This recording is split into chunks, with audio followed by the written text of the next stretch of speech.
Highland Workforce Development and Education is proud to present this parental education video. It is one in a series that will provide helpful information on current topics that relate to your school-age children. Those of us who are step-parents probably didn't grow up playing his, mine, and ours with our Barbies and baby dolls. No one wishes to be in this situation. No matter what circumstances in your life brought you to the point of being a step-parent, the reality is 1/3 of all children in the United States will live in a step-family before their 18th birthday. Today, we're going to look at a few tips to help you become a more successful step-parent. Tip number 1, speak their language, their love language, that is. There's a great book by Dr. Gary Chapman that shares 5 different love languages. The book is called The 5 Love Languages, and he shares 5 ways that we give and receive love. Those are acts of service, gifts, physical touch, words of affirmation, and quality time. Let's look at this concept in a real-world scenario. Let's say you have a wife who her love language is quality time. All she wants is for her husband to sit down and spend time with her. His love language is acts of service. Perhaps he does dishes, does the yard work, maybe even helps out with the laundry. In his mind, he's lavishing all kinds of love on her. But from her point of view, she's not receiving much love at all because he's not spending that quality time. Perhaps she thinks he doesn't want to spend any time with me. Does he really love me? From his standpoint, he thinks she never helps me with the yard work. She never helps me what I do around the house. His thoughts are, does she really love me? Both want to love one another, but the problem is they're loving in their own language. Oh, how the tables would turn if he offered to take her out for a quiet dinner, to sit and listen and just talk. What if she offered to help with the yard work or help with what he does around the house? Do you see what an impact and what a difference that would make on the way each spouse feels loved just by receiving love in their own language? A similar scenario happened in my home with my stepdaughter. My love languages are acts of service and physical touch. Her love language is quality time. One weekend, my stepdaughter's mom called and spoke to my husband. My stepdaughter had made a comment that Daddy just watches football and Jennifer just cleans the house when I'm there. At this point, my husband and I had a choice to make. We could either evaluate the comment and see if there were pieces of truth in that, or if she was just trying to play one parent against the other. This comment came after we had had a fun family weekend. We had played a board game, we had watched a movie together, a movie that she chose, and we had even gone out for ice cream. But my husband and I still made the choice to examine the comment my stepdaughter made, to see if there were bits and pieces of truth in that. We decided, with both of us working full-time jobs, often we did spend our weekends catching up on laundry, catching up on cleaning the house, and that sort of thing. From her point of view, perhaps she thought that was all we were doing. We made a plan to be more proactive and more purposeful with our time together. We played board games and played with her littlest pet shops and just spent more time together as a family. We chose to love her in her language, and what a difference it made in the relationship with me and my stepdaughter. One day she came to me and said, "I want to do something with you." That simple invitation might as well have been an "I love you," or at least "I want to love you." I encourage you, if you're a step parent, look at your stepchild and find out what things they like, what things you can do together. Begin just as you would any friendship. Find things that are in common and spend time with one another doing those things so that your friendship can grow. Tip number 2, learn their personality as well as yours. There are 4 basic personality types that will unlock many doors into the relationship and the insight you have into your stepchild. Learning the 4 basic personality profiles will help you have great insight into your child. Personality Plus for Parents by Florence Littauer will explain all of these in detail, but I'll give you a quick list. Perfect Melancholy. They look and want to do things the right way. These are your list makers, your organized, type A personalities. The second is the Peaceful Phlegmatic. They're always calm, sometimes even seen a little lazy. They want to do things the easy way. The Powerful Choleric. Their motto, let's do things my way. This is your take charge, get it done kind of person. And then finally, the Popular Sanguine. Their goal is to do things the fun way. They're the life of the party, someone who's never met a stranger.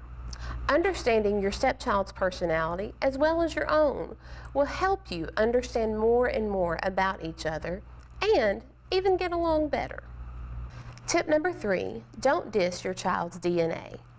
And by that, I mean don't disrespect their biological parent. Your stepchild is a part of that parent, and children can internalize words and hold on to them forever. This became so clear to me one night when my husband and I were sitting in a small group, and I saw a man in his mid-40s begin to share about a time when he was 8 years old, sitting in the back seat of his father's car, and listening to his dad say awful things about his mother. At this time, they were going through a divorce and things weren't pretty. But as this middle-aged man sat and talked to us about the things he remembered hearing his father say, that is when the phrase "words are forever" became so clear to me. Something that had happened over 30 years ago still carried pain and hurt with it when he began to rehearse this story. Your stepchild's biological parent may be a deadbeat. Maybe they will never hold down a job. But saying those phrases where your stepchild can hear them, this may cause your stepchild to internalize these words and wonder things about themselves. Will I ever amount to anything? Will I be a deadbeat? They may ask themselves those questions. This same principle applies when you talk to your child about your spouse, or even to your friends or your parents. Don't disrespect the person and the parent that they are a part of. Perhaps the other parent of your stepchild is a deadbeat. Perhaps they will never hold down a job. But if you can't respect the person, try to respect the position that they hold in your stepchild's life. That will always be their parent. And by you respecting that person, you're giving love to your stepchild. I feel like my husband and I have done fairly well at this. And the proof came on our first family vacation, when we told my stepdaughter we were planning to go to Disney World. Her first question, is Mama coming with us? If she had felt any tension or anger between us and her mom, I don't think she would have felt comfortable enough to ask that question. We simply answered her with, no, honey, I think this vacation will just be our family. And that answer satisfied her. Tip number 4, get permission to be the mom or the dad at your home. If you have biological children and you help them with their bath, help them fix their hair in the morning, ask if you can do the same for your stepchild. Don't just assume that role as parent, but once you ask and permission is given, fulfill it with all your heart. For example, if you would help your young child get a bath in the evening, perhaps offer to help with the biological parent give your stepchild a bath. And one day, maybe it would be just the two of you. Wonderful time of bonding, hanging out together. In the morning, when they're getting ready for school, offer to help them fix their hair. That's what I did with my stepdaughter. Now, one morning we were fixing her hair, and she said, no offense, but my mama fixes curly hair much better than you do. At this time, I had two choices. One, I could get angry, or two, I could answer with grace. The answer I gave her was, well, Mama's been fixing curly hair all her life. I've only had to fix it for a couple of years. Acting and reacting lovingly when these questions come is a way that you can love your stepchild. And down the road, deeper love will even develop. Also, when you're being the mom or the dad at your home, get out of the way sometimes. Let your stepchild spend one-on-one time with their biological parent.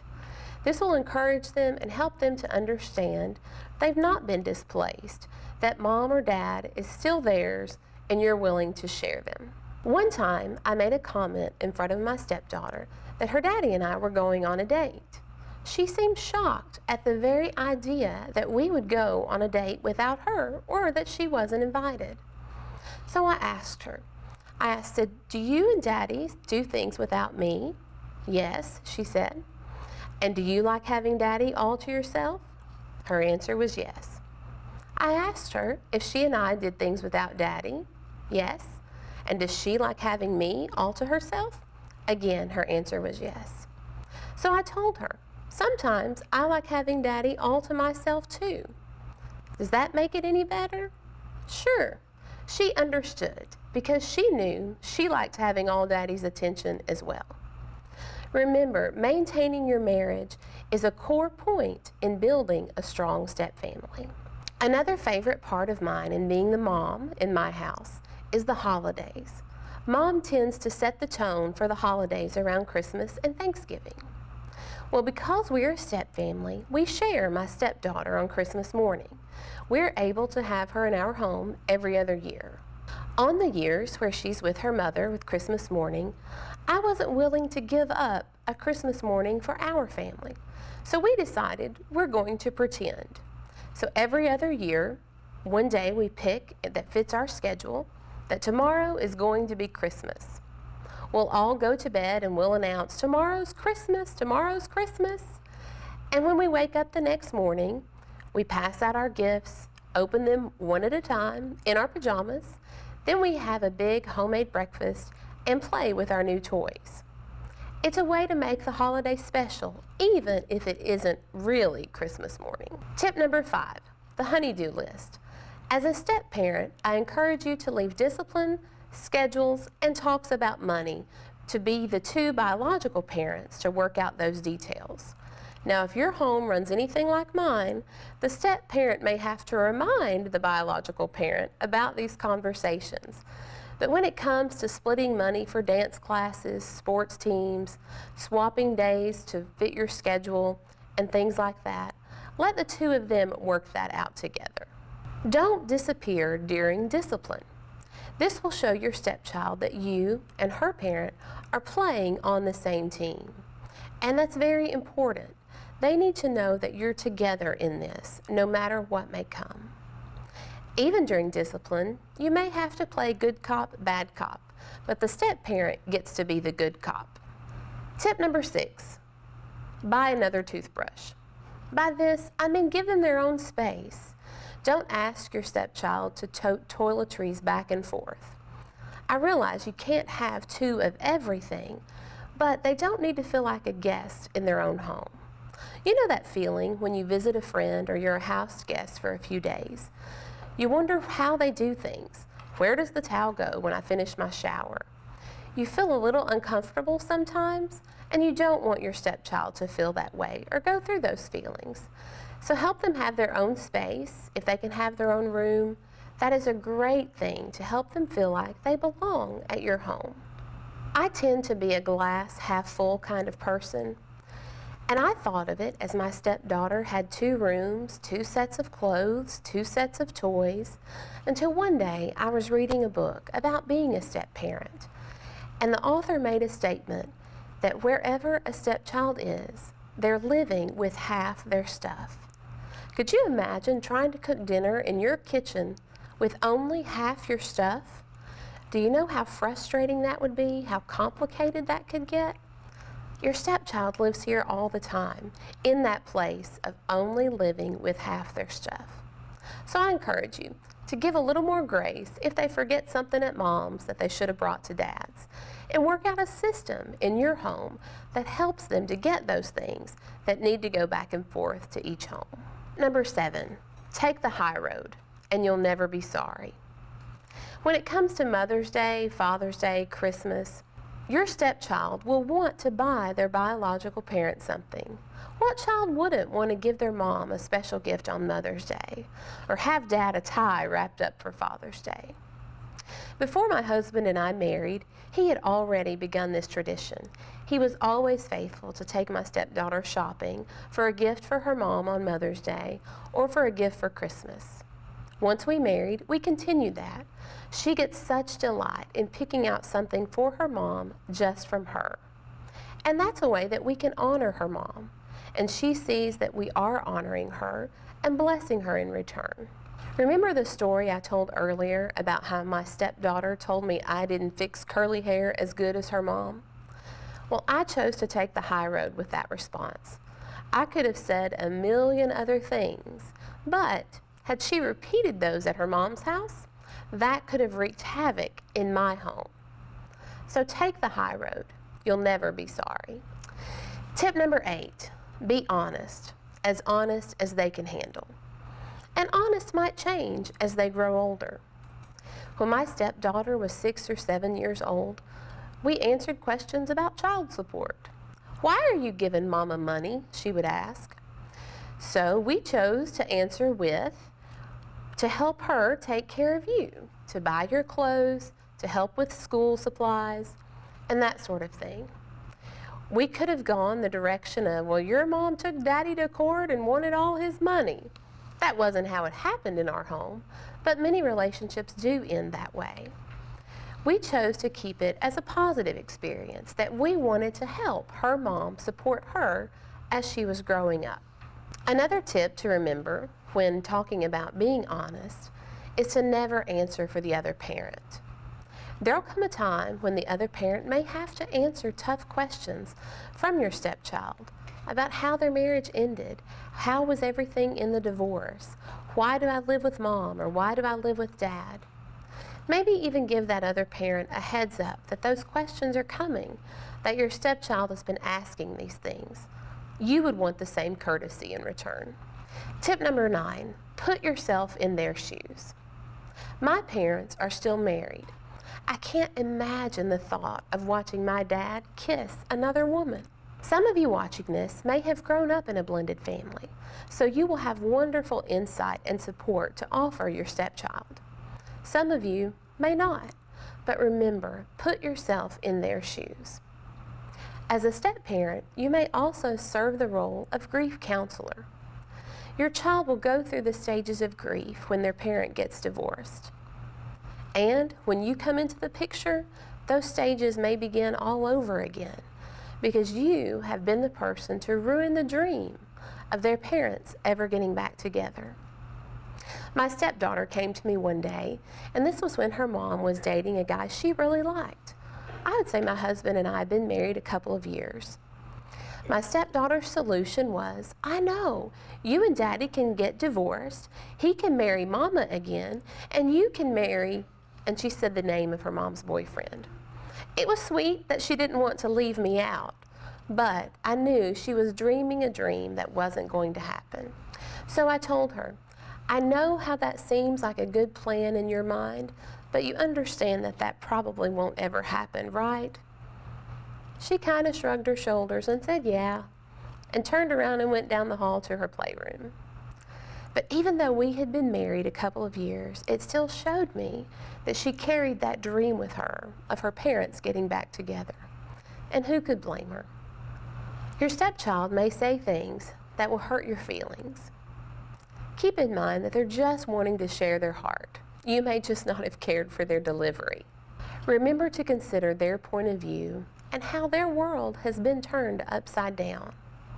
Give them a little grace to share their heart with you, openly and honestly.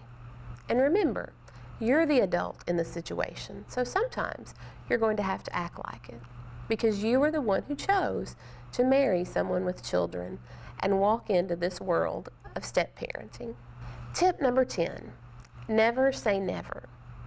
I want to encourage you to be prepared for the day that repentance may come. I remembered the day my husband came home and said that his ex-wife told him she was sorry. All of these emotions and feelings came rushing into my mind. Sorry? What do you mean sorry? How sorry? Like, want you back sorry? Where does that leave me? What's going on here? There were so many questions. When he was going through counseling, his counselor told him, "You will never hear her say she's sorry. You just need to chalk that up as to something that will never happen." But the day came that it did. It was very freeing to him, but it caused all of these thoughts to flood my mind. Have you ever heard the phrase, "You might not be able to keep the birds flying over your head, but you can keep them from making a nest in your hair"? That was what came to my mind during this time of all different emotions and feelings. I couldn't really stop the thoughts from coming, but I didn't have to dwell on them. The day came when those thoughts stopped coming, and I did share it with my husband, the emotions and thoughts and concerns that had been going through my mind, and that helped as well. These are my top 10 survival tips as being a step parent. You know, there's no way to be a perfect parent or a perfect step parent, but there are a million ways to be a good one. So hopefully, these tips have helped you as well.